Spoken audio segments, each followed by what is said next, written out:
E kthyer tashmë në traditë, pavarësia e Shteteve të Bashkuara të Amerikës festohet në mënyrë speciale edhe në Institutin Arsimor Wilson në Tiranë. Të ftuar të shumt kanë qenë pjesë e ceremonisë në ambientet e këndshme të gjelbërimit të kodrave të liçenit, ku gjithçka reflektonte atmosferë festive.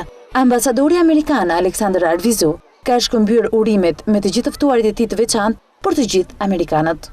There are many wonderful countries in the world and many places where Ka shumë shtete dhe kombe në botë ku mund të ndjetë ngotësia dhe përqafimi i vlerave amerikane. Por nëse do të mund të bëja dhe thoja për një vend me këto vlera ideale, ku ka më shumë gjurmë të prezencës amerikane, do të them me bindje që është vendi juaj, Shqipëria. And I think all of us Americans are very, very grateful for that.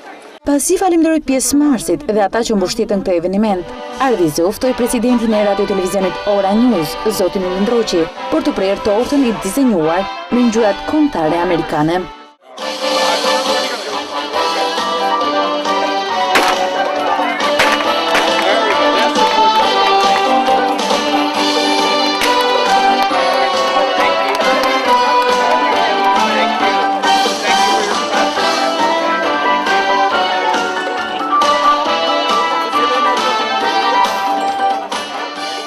Pas këtij momenti, rradha ishte e fotove për të pasur një kujtim nga ky moment i veçantë.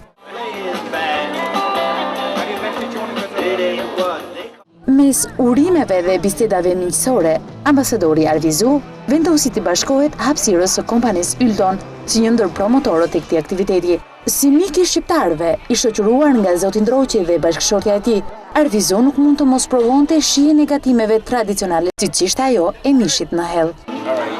Grab one. How's that? Okay? All right.